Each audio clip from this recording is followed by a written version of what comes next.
What up, people? This is episode 197. This episode features just me and Bender, so fair warning. We're like a couple of kids with ADD talking pop culture. We go from topic to topic, from movie to movie to TV to comics to everything pretty quick. We don't spend too much time on anything, but we do talk about a lot of stuff. So if that's your bag, not as many jokes in this one, but some might argue there's not a lot of jokes in any episode. Hopefully you like it. I know anytime Bender and I get a chance to just riff on nerdy stuff, we love it. So buckle up, enjoy this geek-centric episode with just the two of us, and we'll see you next week with episode 198. Enjoy. Here comes the bomb. Thanks.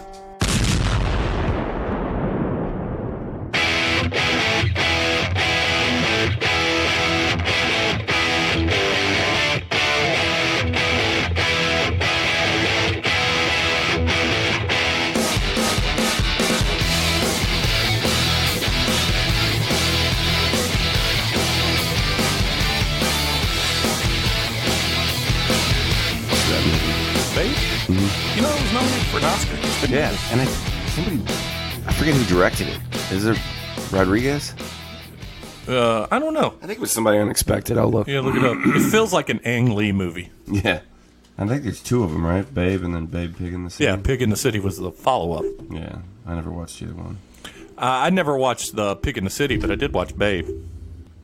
Oh, never mind. I was wrong. It's Chris Noonan. I don't really know that guy. Baramute. It's a good movie. You'd like it. The kids might like it. Well, let Vera watch it. She might get down on it. Yeah. You ready? Yeah. All right. We are back. And you just heard us talking about Babe, Pig in the City. We had to figure out who directed it. Who was it? Turns out Chris Noonan. I don't know. I thought it was somebody famous. Same name sounds familiar, Yeah. but I don't know. That said, before we jump into anything, because we got a few things to talk about, we're going to talk about your birthday celebration yesterday a little bit that I was only there for half of. We're going to talk about some movies that I've just recently watched and maybe some comic books since it's just you and I today. By the way, it's just me and Bender. No Flop, no Badger. But we have to start with what is hard to top for the crazy. Biggest death of 2020. I mean, 2020 come out swinging. Yeah. For those that don't know, as we record this, it was just released about an hour ago that Kobe Bryant died in a helicopter crash. Yeah, 6 people apparently. There's mixed reports. Supposedly one daughter was with him. See, I didn't get. I read the first thing, and that's all it said was he's definitely dead. They have not confirmed. We know his wife was not with him. Yeah, is the only thing we know. But that is unbelievable. It's crazy. I told Missy, I said, from the sports world, it's going to be like Michael Jordan. Yeah. Active players like LeBron would be big. Yeah. But this is a shocking. 41 years old. I know. I was watching the players reacting today as they were warming up, how they found out. Kind of got me, when you walked in, I was a little teary-eyed. Yeah. Really kind of. People die in accidents all the time, but when someone famous does, it's like, wow, anyone can go at any time. Yeah, and so a guy that I play softball with, Moses, he is a helicopter mechanic. He said that helicopter very rarely crashes. It's a twin-engine, $20 million helicopter. He goes, that's crazy. That is crazy. Yeah, but, so I guess thoughts on, with the family and the kids that did survive, however this shakes out, but... in Tom's death pool, this would have been 1 million points. Nobody would have had this one. But that is massively big. So one more time, even Hayden didn't know who she was. She goes, is that the guy that you say his name when you shoot? Kobe. Yeah. So, for the Mamba. So it's a sad day in basketball, sad day in sports, sad day for people. Yeah. He was a pretty well-liked guy. So somehow, he was despite all the things that may or may not have happened. But he dodged some pot mines, some landmines. Yeah. So that said, let's jump right into. Yesterday we were just talking, and you brought up a point about Third Wheel, which is a great brewery, local brewery. Yeah. That's where we, for 2-3 years now in a row, we've done your start of your birthday. Yeah, I like to start there, and it's got room, it's got good food. Everybody can you're not a slave to your waitress because everybody goes to the bar, so you don't have to worry about that shit. I like that actually better. That's the reason I picked it. For that. And we got there a little before you, and some of your friends, your neighbors got there, and they were sitting there. I goes, you guys have never been here, have you? And they're like, no. And I said, there's no waitresses. You got to go to the bar. And like, oh, okay, perfect. You said, though, and we'll get to the second part of your birthday, which I was not at here in a minute, but you said you love every beer there. And that's kind of where I wanted to start, because I very much enjoy the beer there. Mm-hmm.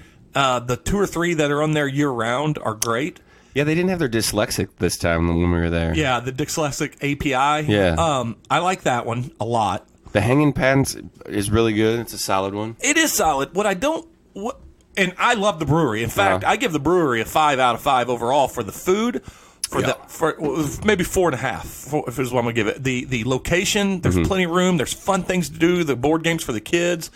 I've never really sat and listened to bands, but they have bands. They have trivia, cool things like that. Yeah, they usually do bluegrass on Sundays, and I'm not a big bluegrass fan. I like bluegrass. It's okay in the background. Yeah, I don't go to a bluegrass show, but exactly. when there's a guy playing the back, I recognize the skill that takes to play bluegrass. But the only not issue. But I just wish the beer select. I wish they had 1, a couple or more taps. Yeah. Or 2, it doesn't change frequent enough. Like it seems like, with the exception of 1 slot, I'm always going to see 7 of the same beers there. Yeah, they always have that. Well, like hanging pants, like I said, and they normally have the dyslexic API, and then No Pun's always there. Yeah, No Pun. Is that their porter? That's the porter. No, right? no, that's St. Peter's Porter. That's new. No, they do variants throughout the year. Okay, that was really good. I tried that last night. Guma's good. Yeah, there was a Mexican chocolate stout that was pretty good. I had last night. They had a Dunkel on tap there. I should have tried the Dunkel, but that's I wanted to too. I just forgot. And it's hard for me to really put the finger on what I want different, but the beer is just almost great to me. It's like very good. See, I think everything I get is great. I understand your point of they don't do a lot of experimentation. I guess you just don't see the menu mix up there. There's not, and not that I mean, hey, Schlafly doesn't do it much either. Yeah. Only about like 4 taps. Narrow Gauge has just constantly got new stuff. Yeah, and their stuff, I love it too, but they don't have as much space or big taps. I mean, it's great. I don't want people to think I'm pooping on third wheel, but it's like there's something that just it's almost a full 5 for me, but not quite. I think I understand what you're saying. Like and that's kind of why I like it. Is I know I'm going to go there, and there's 3 beers that I'm gonna love on tap, everything like guaranteed. Yeah. And like sometimes if you go down to like a side project or you got a place like that, you're walking in and maybe they're going to have an IPA or they're going to have 14 sours. When you're going to side project or perennial, which are massively critically acclaimed, you're getting all those wild yeast. But and even those sours. like sometimes you just gotta avoid that. Even sometimes like a Four Hands will have just like their what is the Ruination IPA will be on tap, and then everything else is weird stuff. And I'm like, that's the IPA I hate the most from you guys. I'm going to tell you, this is a hot take, and I like a lot of beers Four Hands does year round. Chocolate milk stout's one of my favorite. Absinthe Light's one of my favorite. I don't necessarily like the brewery as a whole, like when it first came out. Like the location or just the beers themselves? The beer selection is just. I think Citywide is. I love Citywide. Like my favorite, like just easy everyday go-to drinker. beer. Yeah. And I always have Citywide in my fridge. And then this one that you're drinking now, the Skin and Bones, I thought that was pretty solid. It's brand new. Yeah, it's lager. good. But if it's here next year, I'll be yay. But it's like they'll have. I mean, they release a shit ton of different beers. Yeah, they do. And they do a lot of collabs. But it's like their basic ones are the only ones that I really like. This is a pretty. I don't like any of the crazy sours or anything that have that. And I like. Again, it's like with Four Hands with me. There's something that's holding me back from loving it. What bothers me about them is the ones that they rotate in and out are the ones I generally like more. Like, I mean, Citywide's always good, and this Skin and Bones, it's not going to be around forever, and I really enjoy it. Yeah. I think it was like Middle Finger or something was their low like session IPA, and I loved it, and you never get it anymore. Yeah, see, it's like they rotate too much. If that makes sense. And then they just put out a new one. I bought it last week at the beer saw shop, like a State IPA or something like that. It's a blueberry IPA. See, gross. I can't do Gross. that. Yeah, see, I don't just. Blueberries don't taste good in beer. Friend of the show, Nerdcast Jay, he made a lemon pepper something or another saison. I saw he brewed it yesterday. So shout out to Jay. I saw him brew. He posted or something. Yeah, and he makes some good beers. This is not me pooping on him either, but I don't like. The older I get and the more craft is a thing, the less likely I am to try the crazy beers anymore. I don't. I just like simple beer. I like IPAs. I like the Northeastern IPAs. I like stouts. I don't need a lot of different fruits and flavors. Yeah, I don't either. Every once in a while, we'll find something we like that Hellboy maple syrup pancake one. But I don't want to drink that all the time. No, I just want beer. I generally only do like stouts. Like I only do like one of those, or like a porter. Then I'll go back to, and that's like at the end of the night. I'll have that as like the last beer or whatever if I'm sitting upstairs watching a movie. But I don't buy a 6-pack of porters and drink 4 of them. Well, let's do one more tangent before we jump back to see how your night ended. Since I bailed on you, we were talking about breweries. I'm used to it. And I brought up Schlafly. We haven't talked about it on the show yet, but since we posted it. But Trailhead, one of the long-standing, I would 25 years, I think I said. 25 years, and I would argue this. Trailhead is probably as responsible for Schlafly for people finding, understanding what craft was, certainly in St. Charles County, and some tourists. Yeah. Because it was a restaurant, you got micro-brew beers. They've even won a couple of golds at GABF. Yeah, and I'm not a huge... That's one of those other breweries, the same thing, that doesn't change out anything. Well, it's the same like 4 beers. Yeah, they don't do anything different. Yeah. And their food for me over the years has went downhill. Yeah, it's not great. But if you guys don't know, if you didn't read, Schlafly has taken over. And if you read the article, it really comes off as like the guy was like holding all the cards and he was making the decision. I mean, I'm sure their offer was really good. Yeah, I'm sure it was nice. And he was retiring. I think it's cool that they're going out on their own. Like, it's not that they're losing business or whatever. Done. Not making. He's just, I'm done with this. I'm 70-something years old. I want to quit. I'm fairly certain he's probably going to live off the chunk of change he's selling it for. Sure. I didn't see what the total bill was, but I assume it didn't say. It's 7 figures. I would guess so. Maybe a couple mil, you think? What is it called? Schlafly? Yeah, probably. Schlafly Bankside, or Riverbank. Is it Riverbank? Yeah. Schlafly at Riverbank or something like that. Yeah, something like that. It's a cool location down there in Main Street. The location's awesome. It's going to give us something to do for Christmases and things like that anymore. Yeah, for sure. In fact, it's probably going to be crazy busy for a while. Have you ever been to the place next door to it? The brew house, I think it's called? No. It's down, you got to go down those stairs. That place it's all cans and bottles, but their beer selection is insane. I need to go there. And they have these, they call them they're like new potato french fries. They're like little baby potatoes that they fry. Yeah. Fucking great. Dude, it's like the best thing ever. I'll have to do that. You know, I haven't eaten at a lot of places except for the places everybody has eaten down there. Yeah. I've had it Salt and Smoke there. It's okay. I've never been there. It's okay. Yeah. The one in, it's... The one in the Loop is... Oh, it's okay too. Yeah, it's pretty good. Yeah, I mean that one's about the same. The Rack House has a small location there, which is pretty good. Yeah, and then just some of the other more popular places there at the end.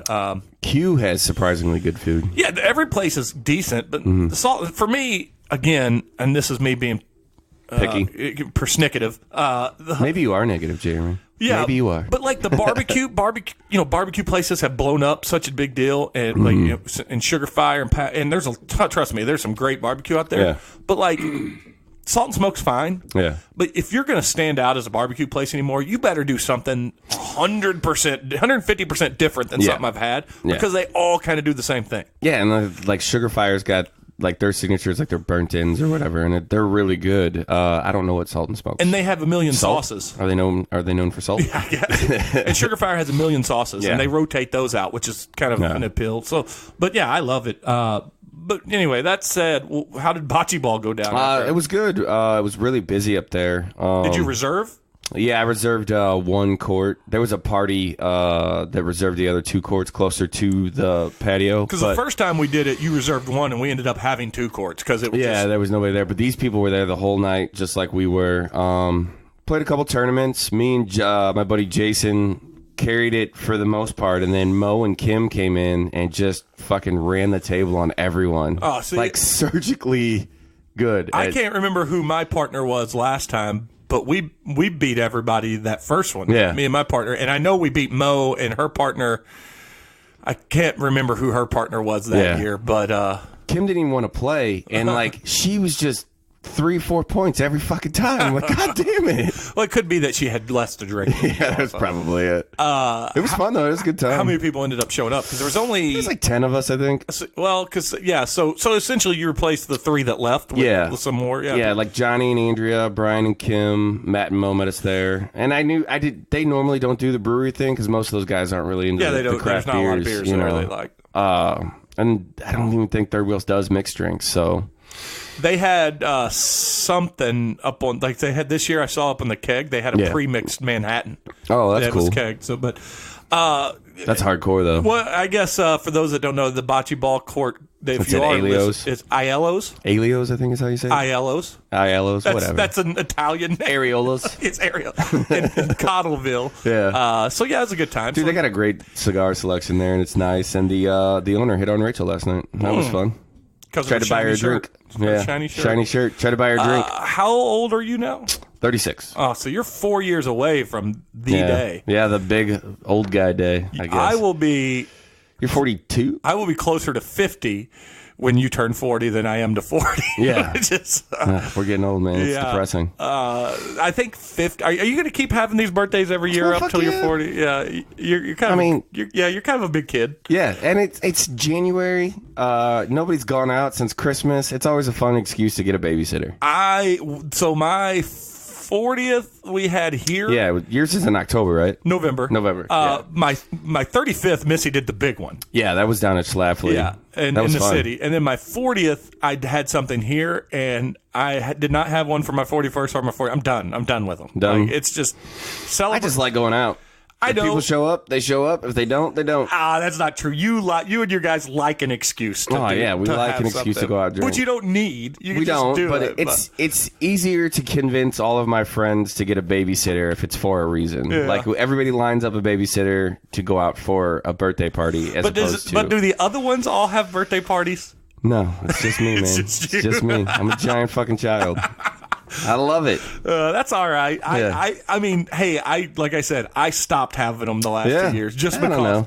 And to be honest with you, the reason I stopped having them because we get the week or two before, and I tell my wife, I go, it sounds so exhausting. Yeah. Oh, it is. Like, I woke up this morning and I'm like, fuck. Why do I do this to myself? I just want to do us and the kids. Let's go see a movie. Let's get drunk on our own. I wouldn't even be opposed to meeting you guys at the beer sauce or something, but I'm definitely done with the party thing. Except 50. 50 is going to be a big one. 50's a good one. Maybe 45. I don't know. My buddy's mom turns 60 next Saturday. I got to swing by that for a little while. Oh, which buddy's that? Tom Derleth. Okay. Actually, she turned 60 like 2 weeks ago. I got a buddy named Todd whose mom turns 60 next week. Yeah.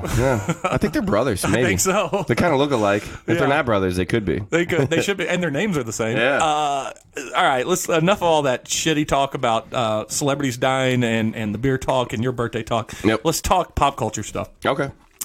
You still haven't seen Once Upon a Time in Hollywood, right? I have not. All right, so we won't talk about that because I talked about it. Did you enjoy it? Man, it's top 3 of my Tarantino movies. I love it.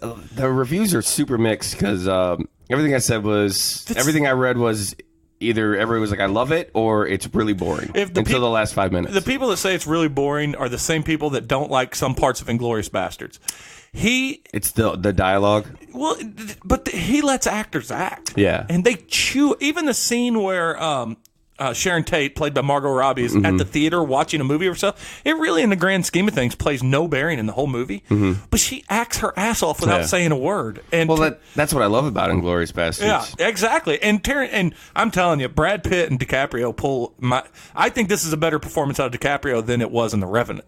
Oh, really? Yeah. I mean, is he better than he was in Django? Because he was pretty good in Django. He's pretty good in Django. And this is you know what? They're similar characters in terms of the angst that's inside him, but this one, he's likable in this. Okay. Yeah, he did such a good job of being an unlikable guy in Django. But Brad Pitt's fucking nails in this. Yeah.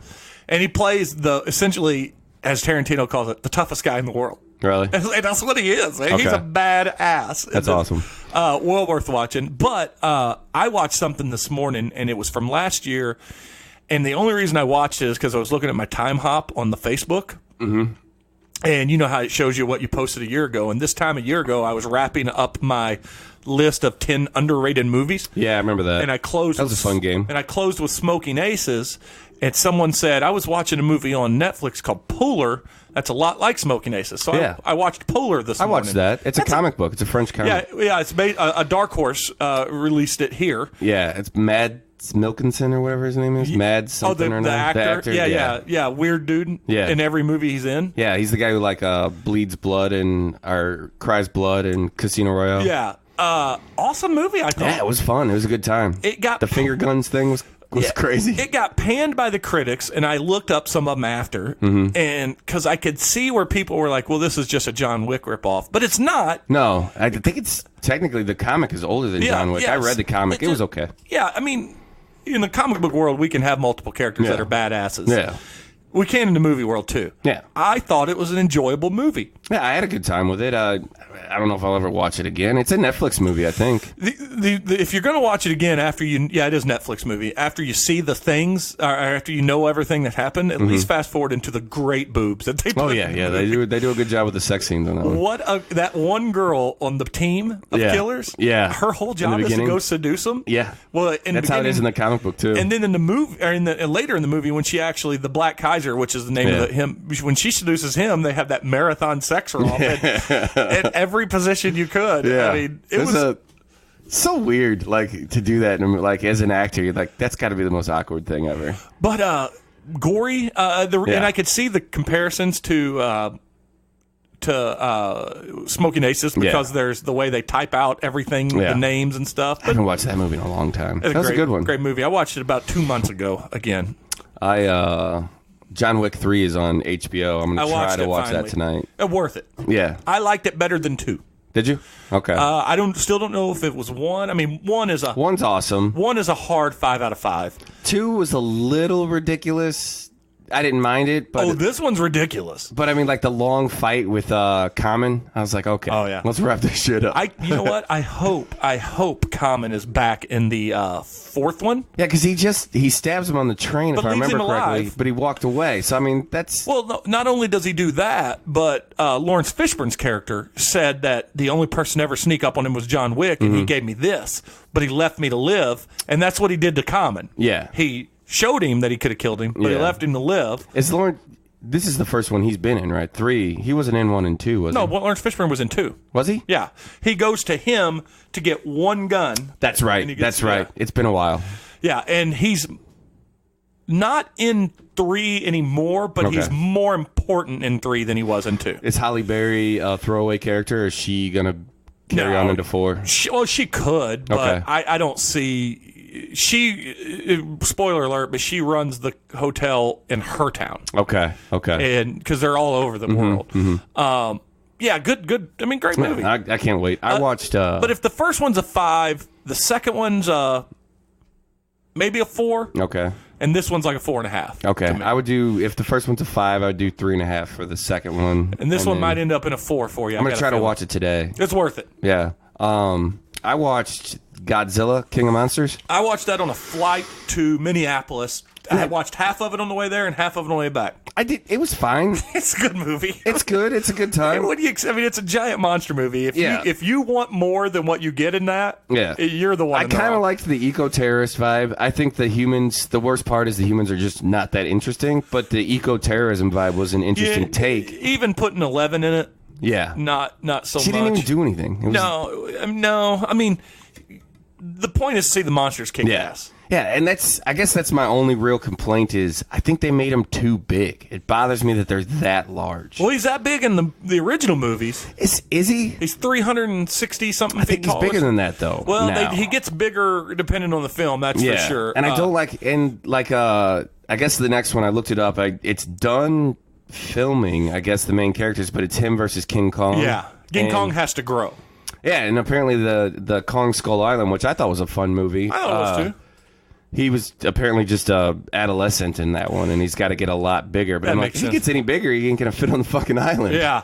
Well, that's no doubt. Yeah. But it was a good time. It was worth watching. Yeah, I mean, they did a good job. It's better than the first Godzilla, which I liked it, too, I liked it at first, and then I watched it again, and I was like, man, this is really fucking boring. I still like it. I've seen it a couple times. I still like it. I didn't care for it as much. I thought Kong Skull Island was fun. Movie that I did watch and I hated was 6 Underground. It was fucking stupid. Oh, I liked it.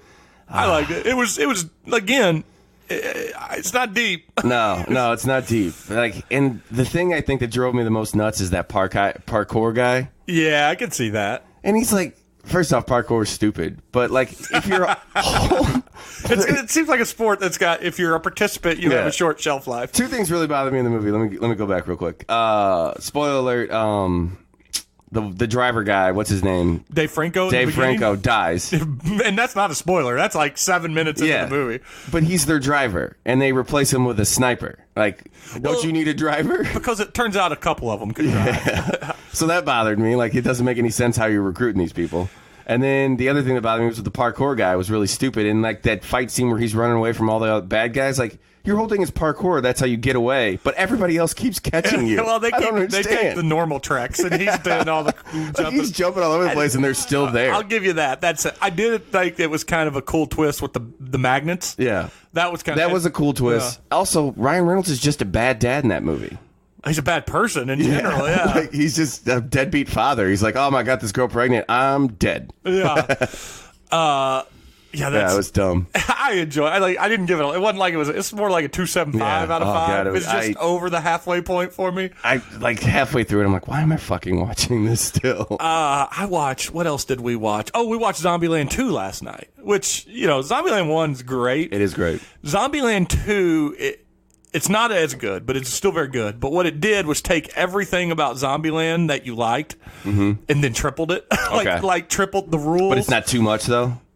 Well, that might be the fallback, but they really, then there's just some amp it up. Yeah, because they run into some lookalikes. Like Luke Wilson and Thomas Middleditch. Okay.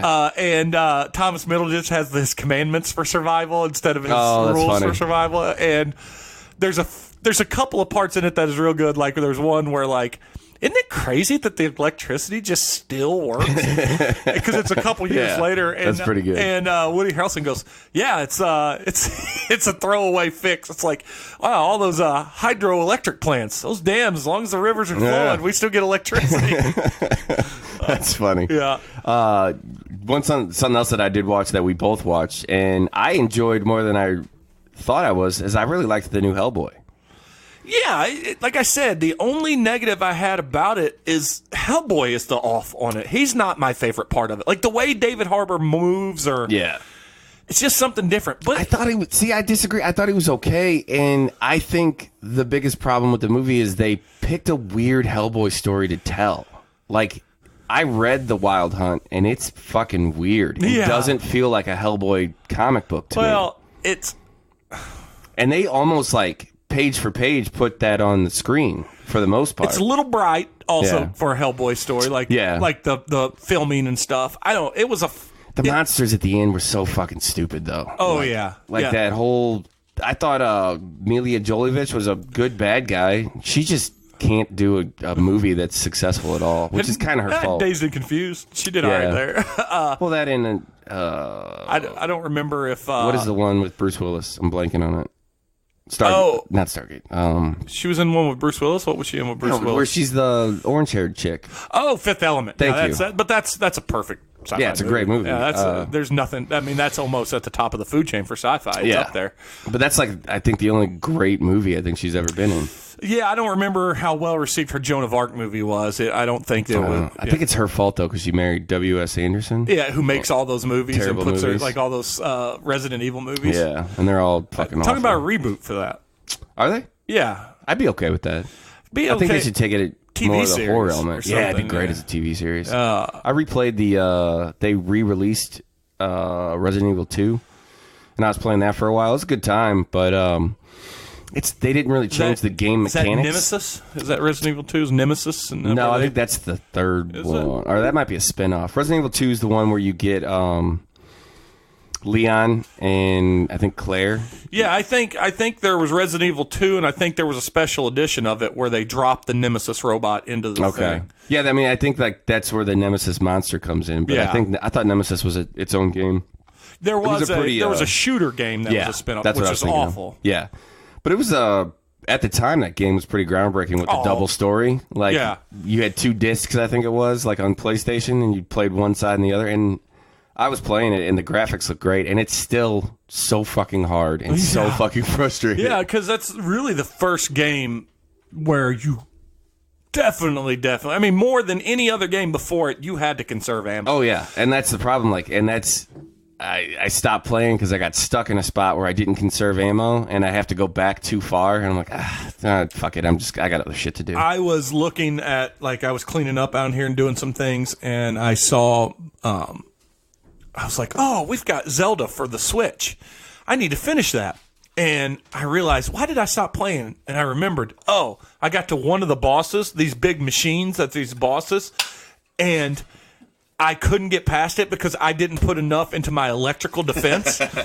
So I just stopped playing it. So I'm like, oh, I should just start all over. Yeah, it's just easier. I'm playing, I picked up Red Dead Redemption on 2 or 1? The second one. On I hear that sometimes can be really difficult.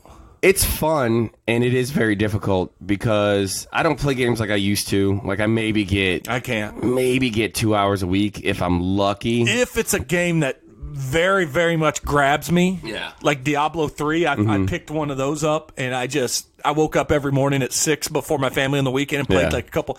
That'll be like how I get through it. But if it doesn't like really put its hooks in me, I'm like you. It's like an hour a month. Yeah, and it hasn't gotten me there yet, but apparently it's a slow burn. What frustrates me about it is I don't play it enough to remember all the buttons all the time. So, and it's so easy to accidentally shoot somebody. Yeah, because that's one of the critiques of it. Yeah. They said you try to make friends with a villager or and I fucking shoot them. So I catching your horses, they say, sometimes a pain. Like I killed this like legendary creature or whatever. It's like a big ass bear, and like it's worth a whole bunch of money. And I go to the butcher to turn it in, and I went to hit L1 to turn it in, but I accidentally hit R1 and shot the guy in the face, and I lose the bear after that. I'm like, son of a bitch. I quit. I'm done. Yeah, I got pissed. That's painful. Yeah. And the other thing that sucked is I bought it online. Oh, yeah. So I was like, oh, I'm going to play this. And then it goes to download, and I couldn't play it for 12 hours. It took to download. I'm like, this is fucking ridiculous. Anytime we get, like, sometimes there'll be a big patch update or something, and Hayden will be like, oh, I got to download the patch before I can play. And it'll say 4 hours. And she's like, she doesn't curse, but she'll be like, God damn it. Come storming upstairs. Jeremiah got the other thing I'm playing is Jedi Fallen Order. I enjoy the shit out of that. You know what, though? That's the thing, too, about your download thing. Sometimes you even buy the game. Yeah. And if it's been out a couple months, there's already a 2-hour patch to download. It's fucking awful. It's ridiculous. But Jedi Fallen Order is a lot of fun, and it's good Star Wars lore. I've been finding myself after Rise of Skywalker and Mandalorian really wanting something to scratch that Star Wars itch. And it's probably going to be like Clone Wars and all that stuff. You should. The game's fun. Or the comics. You should read the comics. You can get most of them on Hoopla. Yeah, and I told you that I just shotgunned and reread 100 Bullets. Mm-hmm. And I was real close today. I got one more download this month, and I was real close to making it the first 6 issues of Star Wars for Marvel. The Marvel Star Wars run is a lot of fun. Even the character runs themselves are good, like the Leia story. The Han Solo comic is he's in a race. He's got to do some stuff for the thing, but the whole time he's using a race as his cover, and it's a fun read. Are you like me? Are you badly wanting a different part of the galaxy? Yes, like a different story. Yeah, I don't mind Jedis. Yeah, but here's the thing too. Here's what they got to do. They got to fight the urge of making every character more powerful than the last. So every time they tell a new Jedi story, it's like, well, this person's so... Yeah. Just tell a story with it. I mean, we don't all have to be, The Rock. You know, sometimes you can have a lesser wrestler come out and perform, Exactly. I mean, that's all I want. If you want something different, you should read the Dr. Aphra run. Isn't there a new one coming, too? New Dr. Aphra? Yeah, I think I just saw the ad for a new series coming. Yeah, I think she's getting a second, like a reboot, like a new #1 or whatever. Well, yeah, a sequel. It's just a sequel because you tell us it's a series of miniseries. Yeah, and she is she's basically an Asian Indiana Jones, but has no. That's what you said. Yeah, she has no allegiances, empathy, and she doesn't really have any allegiances either. So like she'll use a guy and leave him for dead on the planet type situations. And in her book, there's an evil C-3PO and evil R2-D2. They're hilarious. She's like Serenity, Malcolm. Yeah, it's good. It's worth that's my favorite character. By the way, out of this new stuff, they are big time teasing that Fox is open to a reboot for Serenity. It's never going to happen, not a reboot, man. but a redo. You know what? I guess I can't say never. Give me a miniseries. Yeah, just something. do like another Serenity movie. Or give me more comics. Something. I just want the characters. The movie was enjoyable. Yeah, I actually watched the movie before I finished the whole show because Nathan Fillion needs to get back on a treadmill before he comes back as well. He's got that show Rookie. Right? Oh yeah, that's right. He got a little big on Castle. Yeah, he did get a little chubby on Castle. He started being more thumb-like than he used to be. He needs to get back to Pinky. Yeah, he did get a little heavy there. He is a guy that has a solid career. Like when a show ends, he's on another one like right away. He's Bruce Campbell. He's the Bruce Campbell sequel. I mean, Bruce Campbell existed to fulfill all geek genre. I mean, he went from the Evil Deads to Briscoe County to Ash versus the Evil Dead, and he even had that Burn Notice, which was a solid show. A fun show. It was a really good show. It was so like every episode was a throwaway episode. It was great. Here's how you know it was a really well written and constructed show. It was great in spite of having a piece of cardboard as its star. Yeah, that guy's a terrible actor in everything else. He was pretty good in that though. He was good in Hitch. He gets beat up by Hitch. Oh yeah, because he plays the asshole. The only other he was in a movie with I think it was Angelina Jolie where he plays a cop, like her kid gets kidnapped or something. Oh man, he's fucking terrible. She's got like curly hair in it. Yeah, it's weird. It's like set in the 20s or something. Yeah, it's not worth watching. It's borderline blackface what she's playing in the movie. Yeah, it's weird. Yeah, it's a weird movie, but yeah, that show was fun. I always thought that girl was not very attractive though. Who? Like the lead, his girlfriend in it. Yeah, in Burn Notice. Oh, she was all right. Yeah.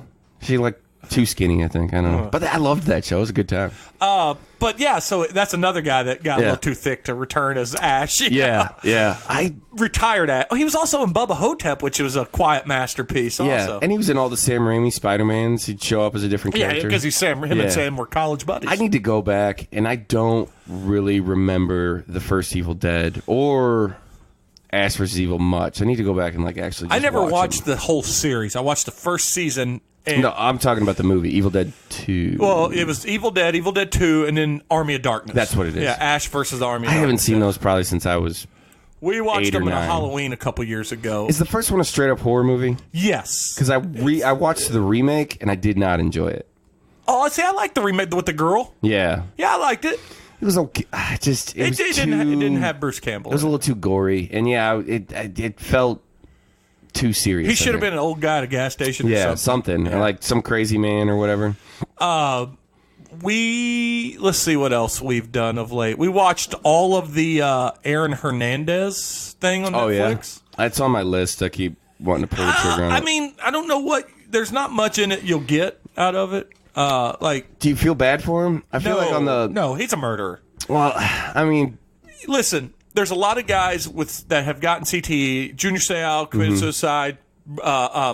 Chris Benoit, the wrestler, was a really bad one. Did he have a tragic childhood? A little bit. He didn't have great parents. Yeah. And he also was a guy that was fighting his sexuality. That's true. Now, really? There's been some flack coming out for the high school quarterback that says he was the guy that hooked up with him. Apparently, the real guy that everyone knew in high school that was hooking up with him on the side says that they never did, and they're after the fame. Because the quarterback... See, I didn't know that at all. Because him and his dad are on this, and they're the most polished, soundbitey people on the show. Like, they're intentionally... Okay. And then they're also on another one that's on, like, A&E or whoever does those things. And they're a little too well. Their story's too well rehearsed. Yeah. They, like I said, but I mean, I didn't know that. I didn't know that he was closeted. Yeah, but I mean, he killed people. Yeah, I mean, also though, I will say this: they do a good job of presenting all the facts, and some of it. Didn't he kill his brother-in-law or something? Yeah, he killed him. Yeah, he may not have killed those other two people. Yeah, I mean, he wasn't a good guy. But, I mean, like, the way, at least the preview, it almost makes you feel bad for him.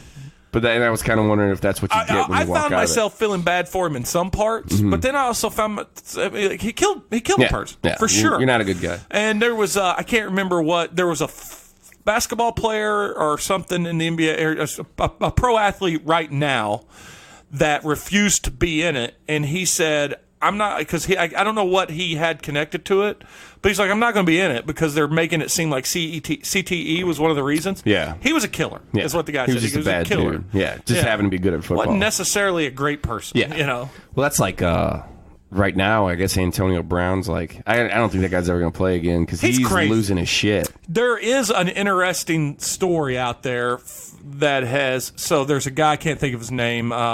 He's a real bad cheap shot artist for Cincinnati Bengals. Okay. And Antonio Brown got KO'd by him one year and missed a few games with a concussion. Mm-hmm. And there's a lot of people that have said there's been 2 Antonio Browns, pre-concussion Brown, post-concussion Brown. Really? In fact, Antonio Brown took it out a couple years later, had a chance to get retribution on a blindside block, and got in trouble for a head leading with the head, and he was getting back at him. Yeah. This guy, by the way, for Cincinnati, I can't even remember if he still plays for him. He's a piece of shit. He gets flagged every year. Yeah. In fact, I think he was suspended the entire year this year after week 1 or 2. Like Dominic Sue or whatever. And Ndamukong Suh. No, and Ndamukong Suh's just, he does dirty things. Like he when does, guys like, stomping on their hands and shit. This guy makes himself a projectile missile on the blind side. That's pretty fucked up. Yeah. And gets in trouble a lot. But, yeah, I mean, Antonio Brown throwing rocks. Rocks like he's trying to fight, like his trainer was beating people. Like he's been trying to fight that, wasn't he trying to fight the YouTube star kid too? Logan Paul? Yeah. Weren't they going to fight or something? Like they got into a Twitter spat back and forth. And he's like, let's box then. And Logan Paul said, I'll drop you quicker than the Patriots did. I mean, it's pretty funny, but I don't know if Antonio Brown is an actual athlete. Well, so Brendan Schaub, who's a stand-up comic, former UFC fighter, host of The Fighter and a Kid and Below the Belt. He is, he played in the NFL and he was a UFC fighter. And he said, Logan Paul's swole and he's getting good training. Yeah. And he was a high school all-state wrestler. Yeah. He goes, but Antonio Brown is an NFL player and he constantly tells people, you don't know what you're talking about when you talk about what an athlete is. Every time somebody goes, well, that guy's he goes, you ever met so-and-so? He's a good athlete. Yeah. And he goes, no, he's not.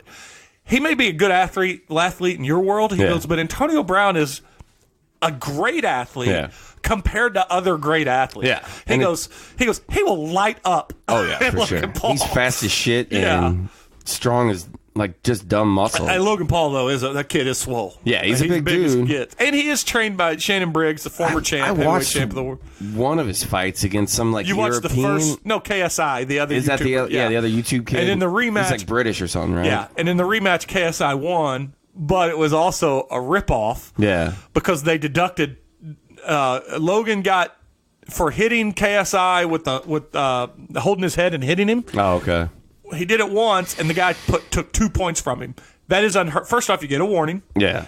The second one, if they want to, they deduct a point. They deducted 2 points from him with no warning, and he lost the fight by 1 point. That's stupid. Yeah, so that was... I watched it with Jeremiah because when he was into that, now he has no interest in that. But yeah, my girls quickly lost interest in the Paul brothers. Yeah, I mean, whatever. Speaking of fighting, though, that McGregor fight last week, 40 seconds. Yeah, and there was Joe Rogan and Stephen A. Smith have went back and forth on the Twitters.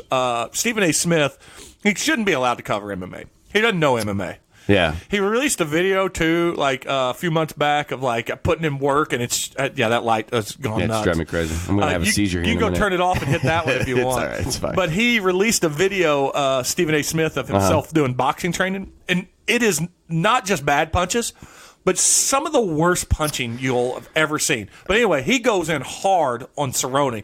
Your performance was atrocious. You should be ashamed. You're embarrassing. He was fighting... A lot of people sleep on McGregor because of all the bullshit that comes with him. Yeah.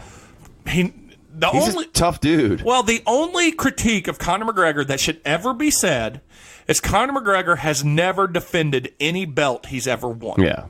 Doesn't he just get him taking him away? He gets a belt and goes and tries something else. Yeah. He's never defended it.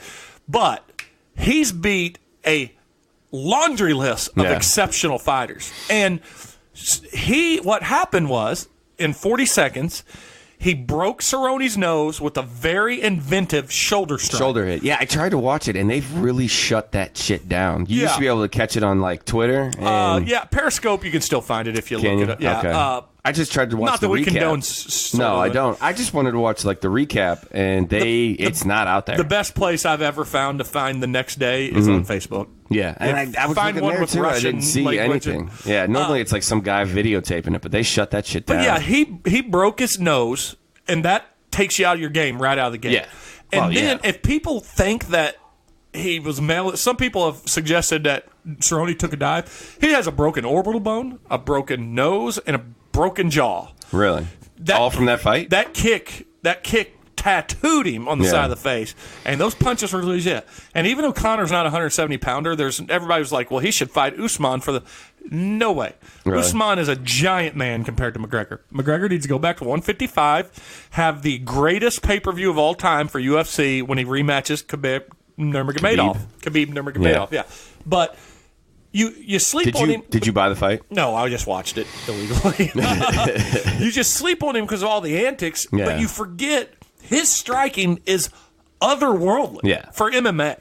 He's the best striker we've seen since Anderson Silva, and probably up there on par with the guy that's currently fighting named Israel Adesanya, who's the current 180-pound champ, 185-pound champ, who's constantly teasing him move up to fight John Jones because they don't like each other. Yeah. Also a big mistake.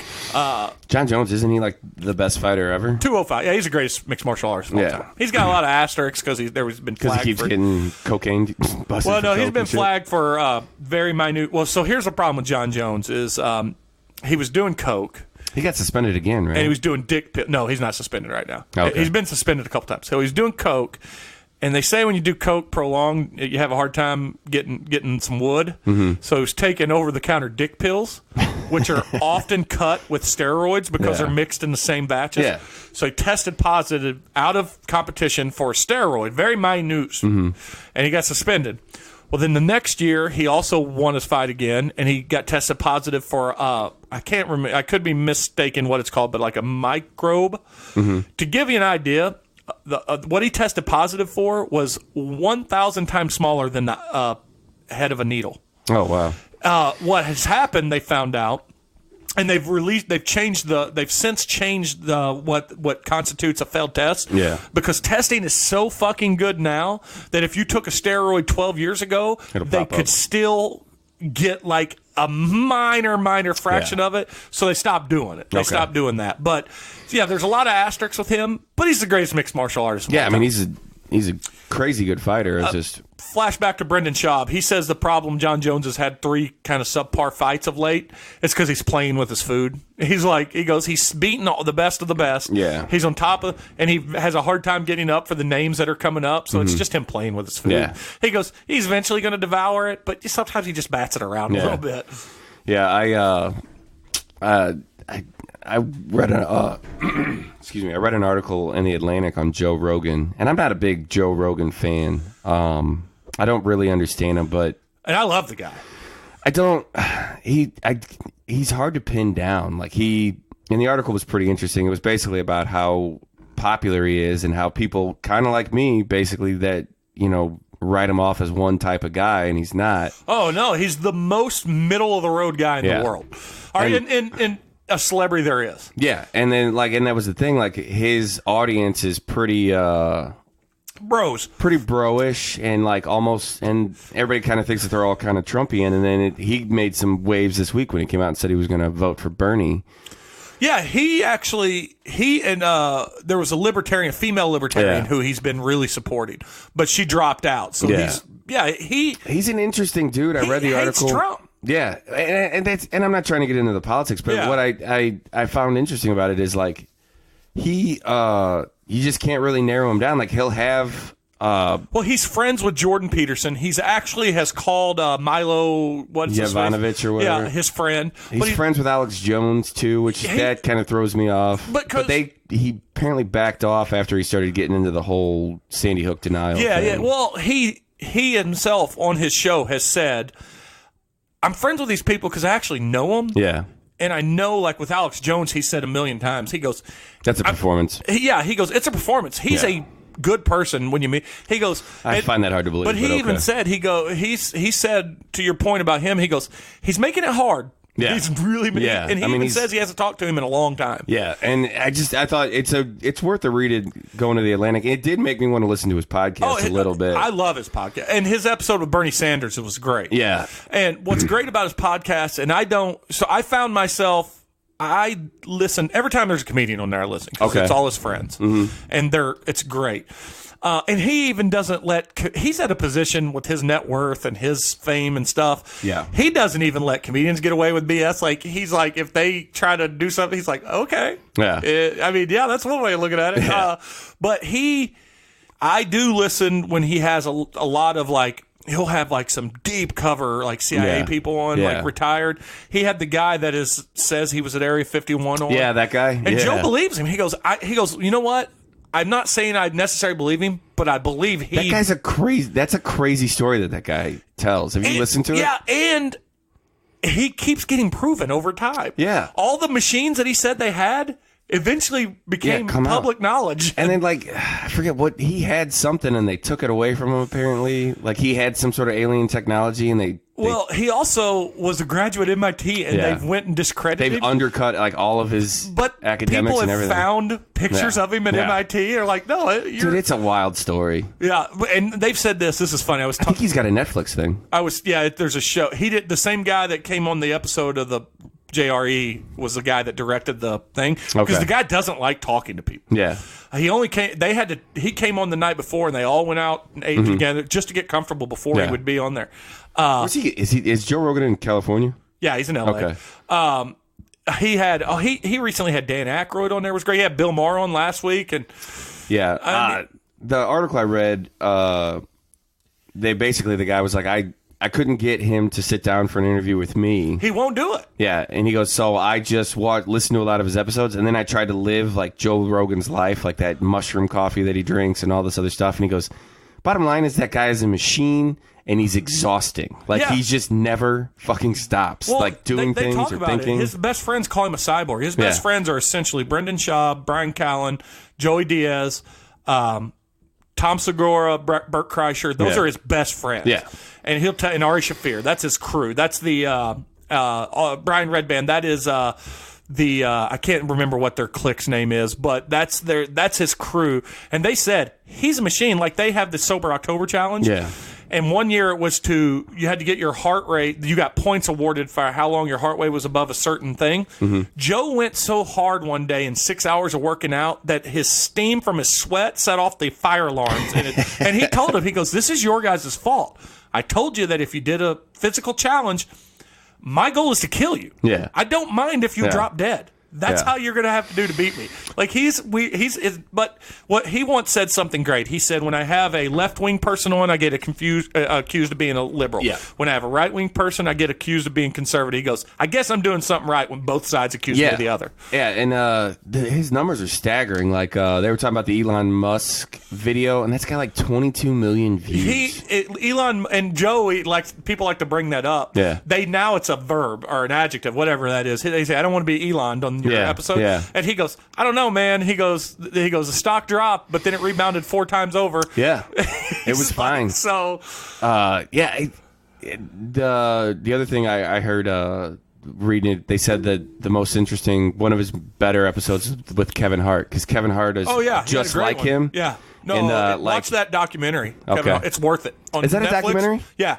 I thought it was a stand-up. No, there's the newest one is Don't Fuck This Up. Yeah. It's like 6 episodes, and they're about 20 minutes each. Because he's the same type of guy. Like, he's one of those guys that gets up and just does something all day long until the only difference between him and Joe is Kevin Hart really makes it. Joe doesn't really, and this is not me defending him or saying I love him. He doesn't make mistakes. Yeah. Kevin Hart, Joe doesn't really react emotionally to a lot of things. Yeah. He tries to step back and look at it from all angles before he even talk about it. Yeah. Kevin Hart reacts emotionally to things. Yeah. And on that show, it's when during the filming of that documentary was him finding out he was getting the host Oscars. Oh, okay. And then losing it. Yeah.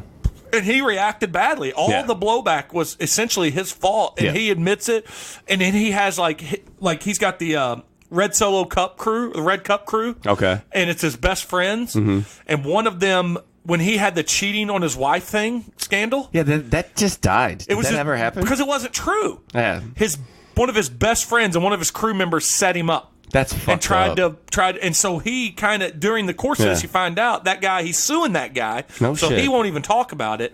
Well, but on the flight, he's stressed from the Oscar thing. He's stressed from the wife thing, and he's talking to his trainer on the flight, and they're drinking shots and playing cards. And he's a prick. He goes, "Tell me this: if you didn't know me, would you be rich?"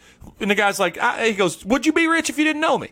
He's like, "Yeah." He goes, "Do you even own a house?" And Kevin Hart's like going like berating somebody. And it's his trainer. His trainer almost whoops his ass. Yeah. Like they have to separate them to where the police are there when they land. No shit. And then Kevin, he sends out a text and calls everybody. He says, "Hey, I'm super stressed from everything. What I did was wrong." And they make up, but that's cool. That's what the coolest thing about that documentary is, how many times he fucks up and how much he personally owns up to it. Well, that's awesome. I mean, like, it's one thing to just never say you're sorry. So, like, that's the fact that you can admit that you're wrong is. But you were right. And even Joe Rogan says that he can't keep Kevin Hart's schedule. So Kevin Hart's schedule, you get an idea on that. Yeah. It's worth watching. That's like a 4 out of 5 little thing. It's well worth. And you could watch. Me and Missy watch all 6 in a row, and it's only like 3 hours. Okay, because they're short. Yeah, but it was something. I mean, and what's crazy is he buys all his buddies like retro sports cards in the last episode, like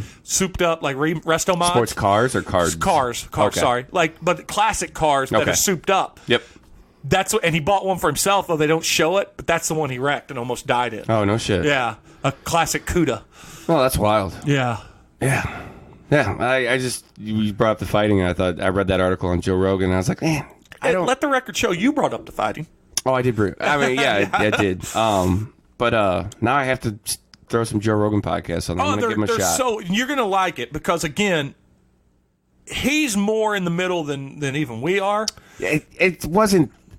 It's just so weird. He's found this amazing spot. Yeah. With podcasting, with fighting, with stand-up. Yeah. And me and Missy went and saw him in stand-up. It was great. Was it good? Yeah. And I've never watched a stand-up. We're going to go see Bert Kreischer in April. Oh, that's cool. Yeah. And man, I want to go to a stand-up. I haven't been to stand-up since we went to New York. Yeah. And you saw, I would love to go out to L.A. and go to the Comedy Store. Oh, that'd be great. Where you see 22 of the greatest comics in the world for $12, $15. Yeah, I mean, New York was super cheap. Nobody super particular. Like Dave Attell was there before us, but you got to get there and just get lucky. Yeah, you just kind of hang out. Yeah.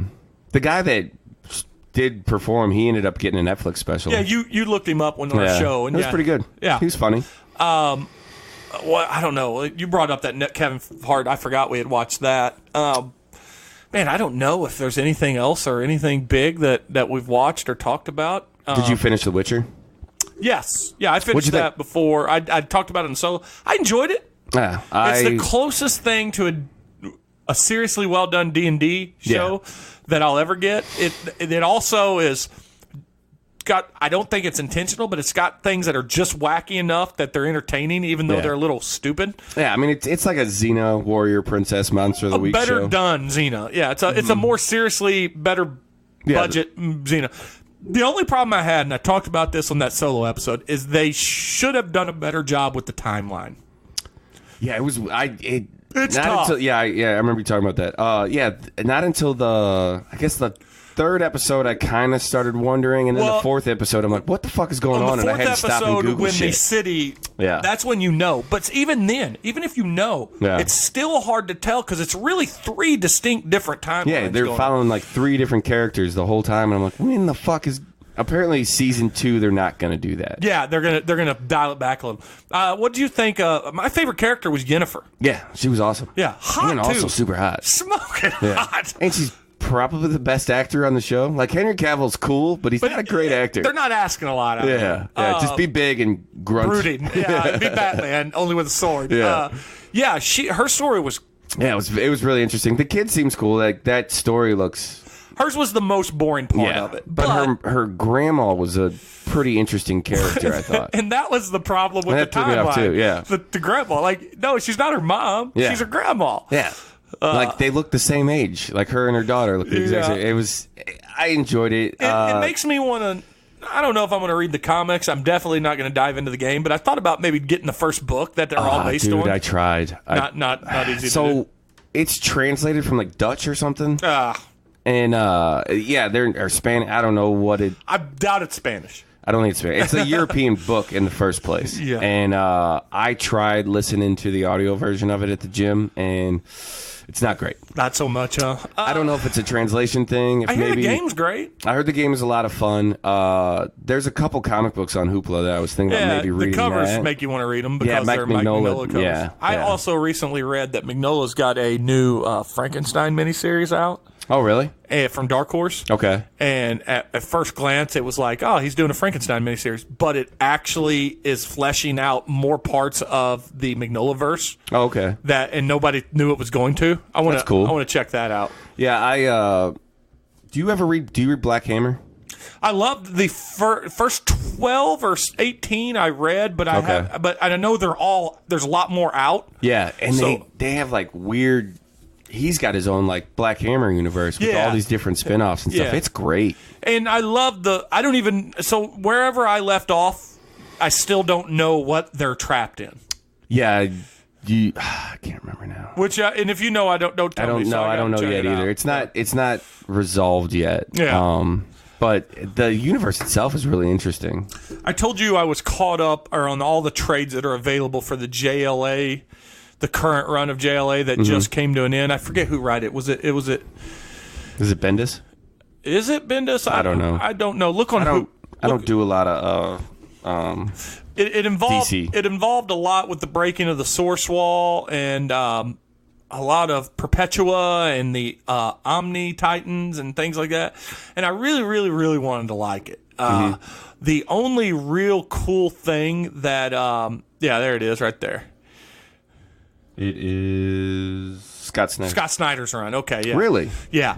The coolest thing I like, and I like, because I know your biggest complaint about why you don't read Superman is because he's too powerful.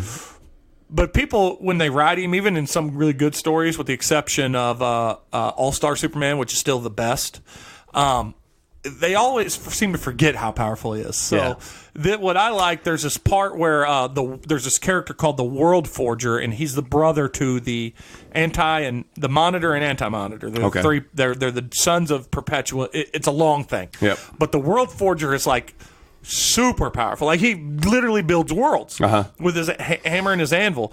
Well, he traps Superman, and he convinces Batman to be on his side. And Batman never really says he's wrong, but Batman ends up, spoiler alert, Batman says, you are right, but you didn't think of one option.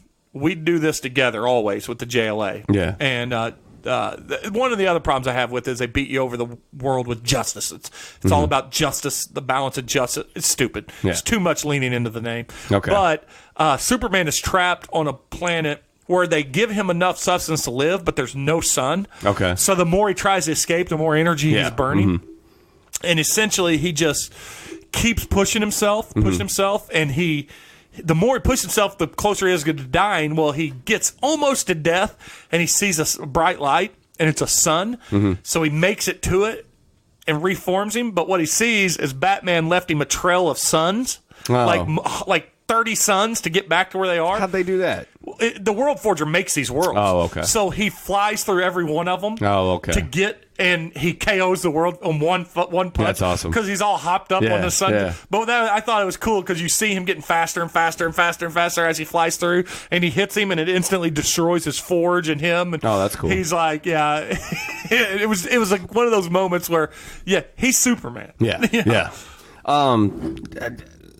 Something I noticed about DC and Marvel that's slightly different. DC doesn't allow their artists to carry their own style of drawing, it feels like. Like almost all DC comics have the same style of art. Well, like, have you noticed that before? No, I don't agree with you, but I do agree with you. I'm not saying I'm right. It's an observation I've noticed, and I've never seen like a hyper stylized like Robbie Rodriguez type stuff or anything like that. Well, Marvel doesn't really have those either.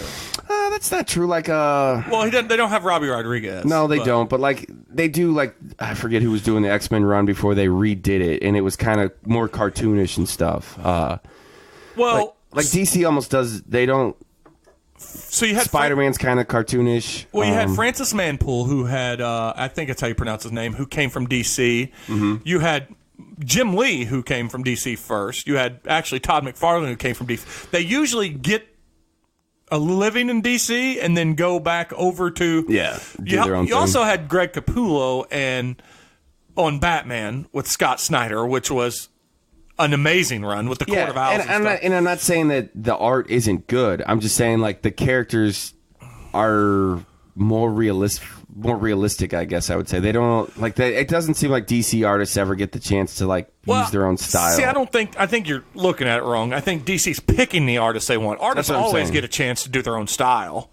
Like for example, I'm reading Doctor Strange by Jason Aaron right now, and Chris Baccio is the artist, and it's very cartoonish. Yeah, so he's been around a long time. Yeah. And but you never see stuff like that. I don't feel like and I don't read a lot of DC, so I could be 100% wrong. I'm not saying that I'm not making an argument. Look at Sean Murphy. I'm making an observation. Sean Murphy may be the most stylized guy in DC. Did White Knight.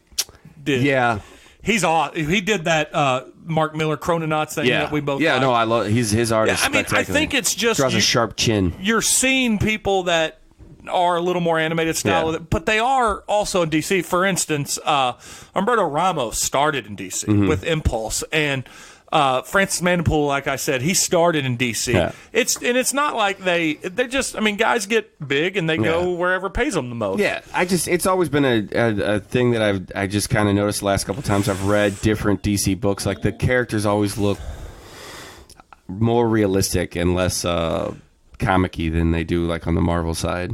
Like sometimes, like in this Doctor Strange book, the drawings are kind of raw looking. And everything's super polished on the DC side. I love Chris Baccio, or however you say his name, and I've always loved him. He did a book, I can't think of it off the top of my head, his own writer-artist book that he owned himself for a while. But I tell you what, he's one of those guys where he needs an editor saying, dude, you got to reel it in a little bit. Yeah. Sometimes he'll get too crazy. Yeah. And it's just an observation that I know, I assumed you would push back because you read more DC than I do. Well, I'm pushing back the way you worded it because I don't think that they don't allow I think they allow people to do what they want. I think it's just people they pick stuff. That's what I'm saying. I think they pick artists. Here's the current artist on Young Justice, and he's awesome. Oh, see, that looks a little more cartoony. Yeah. It is very good, and you don't really see a lot of that from, at least in the Batmans and the Supermans. And you can read that in the current. Hoopla has that. It's worth reading. Okay. It's worth reading. You don't have to know much about Young Justice to enjoy it. It's just fun. Yeah. I gave the Immortal Hulk the first run a shot. I loved it. I loved it. Seems strong to me. I don't. Yeah, I loved everybody really liked it, and I don't really get it. it's an interesting take on the Hulk, like the monster, and it was a fun take. I'll see where it's going, but again, Hulk is also that Superman. You got to find a way to tell a story without focusing on the fact that he could break the world in half. There's one that I just got done reading called Bitterroot. It's a solid one. You should check it out. It's set in the 20s, and it's a black family of monster hunters. And, you told me about that. Yeah. And it's got a lot of magic, and it's got a lot of fun elements. It's early, and I think it's already gotten picked up for a movie. But I just started Warren Ellis's Moon Knight. Okay. I'll see how I like that. I think he only did 6 issues. Yeah. And then somebody else took over, and it was pretty good. Warren Ellis is very Warren Ellis. Yeah, he's Warren Ellis. And then the next guy made it a pretty good run on it, too. I think he did 12 more issues of it. Well, we've been going over an hour, so we can stop whenever wrap it up. we want. But read The Prince of Cats, though. I don't know. Let's talk real quick. Let's hit on a couple of quick hits of things that might be coming up that we're looking forward to. I don't think we've talked about it on this. I think I did it by myself, but Lock and Key. Yeah, I watched the trailer after I listened to the episode, and I'm excited, and I started reading that comic, too. It doesn't seem as dark as the show doesn't seem as dark as the comic. And they're making it more of a kid. Yeah. Like this was, don't get me wrong, the book's a kid, but they're making it more of like a group of kid story, and they also seem to be like combining a bunch of different ones into one season. Yeah, because isn't like each book is a single story about a different key. Different family? Or a different key? Different key. Is it the same family all the time? Yeah. Okay, because I'm in the first one, and I'm liking it so far. Yeah, and I thought it would have been a great choice to do that as your series. You could do it. I mean, they talk about multiple keys, so yeah. Regardless, it looks cool. Okay. And I'm on board with it. What do you got? You got you got Umbrella Academy, second one coming out. Did you watch the first season? Yeah, I enjoyed it. I thought it was okay. Yeah, I mean, it wasn't great, but it wasn't. You know what? I liked it more before The Boys came out, if that makes sense. Yeah. I was like, well, Umbrella Academy's awesome, and then I watched The Boys, and I was like, well, Boys is really awesome. It's weird because like I love the Umbrella Academy books better. And the show I didn't care for that much. It was okay. I'll watch the next season. I recently read Hotel Oblivion, by the way. What's that? The third Umbrella Academy story. Oh, okay. Yeah, I haven't gotten that one yet. But it's on Hoopla. Yep. I know. It's on my list. It's awesome. Yeah, everything. In fact, the fourth one should be great. Yeah. Because of everything they set up from the first three. It was like leading to at the end of Hotel Oblivion. Okay. So, yeah, I'm excited. I didn't care for that. And it's funny, though, because the Boys TV show I absolutely loved, but I didn't care for the comic book at all. I like the comic, but I could see why you didn't. I would if somebody comes up and tells me they love the Boys. I'm like, awesome, me too. If they come up and say I hate the Boys, I'd say I get it. Yeah, I don't know. Something about it. I just couldn't get into it. I didn't like the lead character. Like I like Carl Urban. Oh yeah. In the show, and then the guy in the comic, like the lead character in the comic, I just don't like him. He's an asshole. You know. Yeah, I could see that. And Carl Urban is awesome in that. By the way, he's made for the role. Yeah, is he one of the more underrated guys out there? I think so. I mean, he's Scotty with the great Bones with an awesome accent in the Star Trek movies. Yeah, He's in the Lord of the Rings. Lord of the Rings. He's in. He was in the original. Oh, speaking of, he's in the original Doom movie with The Rock. And I watched. Oh yeah. And I watched the sequel that's on Netflix right now. Is it good? If you're at home with the kids by yourself, okay, and they're off doing their own thing, or you just need some marshmallow fluff to fill you up, it's worth watching. Oh, it's not great. Yeah, but it's not awful. Okay. Speaking of not great, not awful. Are you done with Carl Urban? Yeah, no. He's just a super. Who's Judge Dredd? The best Judge Dredd. That Dredd needs a sequel. Yeah, it does. That was on my list of underrated movies. It's been in the pre-production hell. Yeah. Like I don't think it made enough money to get greenlit. That movie was so good. I've watched it probably 6 times. And isn't the lady in it? Isn't that Cersei? Oh, yes, it is. So. Yeah, it is. It was great though. But I watched Brightburn. We can wrap it up after this. Did you watch that yet? I have not watched it yet. I heard it's not great. It's not. Okay. It's interesting, and the ending is pretty interesting, and it made me want a sequel because it's not ruining anything, but it's basically they're setting up a Justice League Dark universe. Okay. Because like at the end, there's like a conspiracy theorist kind of Alex Jones. Sorry, an Injustice Gang universe. You say because Justice League Dark's actually a movie we may be getting. That's never gonna happen. But yeah, but still, I mean that's like an Injustice, magic, where Superman's a bad guy, Gang, and I watched our Crime Syndicate. It would be the name. Yeah. I watched that cartoon. It's a pretty good cartoon. It wasn't bad. But What was the superhero movie that had Michael B. Jordan and all of them in it? What was Fantastic Four? No. Oh, Chronicle. Is that? I mean, to me, when Brightburn came out, it seemed like it was kind of like more of a Chronicle take, like a realistic take. No, it's not. It's not. I know it's a bad Superman. It's just bad Superman. But you know what I mean. Chronicle was superheroes, but it was very dark. Yeah, that's an underrated movie. It is an underrated. I really enjoyed Chronicle. No, Brightburn. It's just not that great. It's literally just an evil Superman. Like he's a shitty kid who. But the weird twist on it was he's a normal kid, but What'd you watch ship, it on? It's on Stars. I'll have to watch that. His ship starts talking to him, and it flips a switch in his head, and then he becomes a badass. But then at the end they set up like an evil Aquaman and an evil Wonder Woman. Okay. And I was like, that'd be kind of worth seeing if they greenlight it, but I don't think it did well enough to where they're going to do another one. I thought it did good, but it didn't have a massive budget. Yeah, I know. I mean, whatever. It's worth watching though if you want something to not Let's care go about. ahead and officially. Have we thrown it to Missy, or do we need anything else on this? No, I think I'm done. This was a massively. I feel like I was thinking about this. I feel like we had an episode a few weeks back where a few episodes back where you and I did this little stupid sketch about we were talking from the perspective of the tumbleweed going across. Yeah. I feel like we probably need to do more of that kind of stuff. I didn't bring really in anything. our regular episodes. Yeah.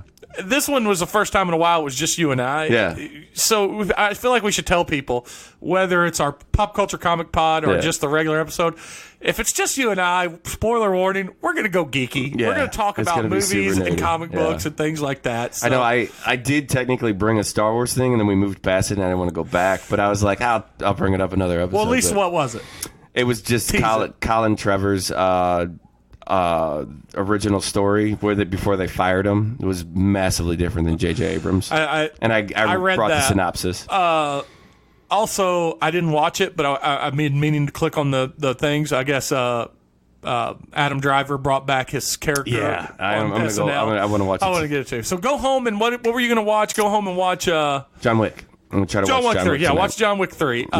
Maybe still in a movie that is so over the top with action, still the greatest world building those movies ever got. And the best thing I can say about this one, what makes it so good, is the plot twist I did not see coming. Okay, sweet. So yeah, Sweet. give it a go. And then no one here to say bye but you. So Yeah, so hold on to your butts, people. and we're playing the music.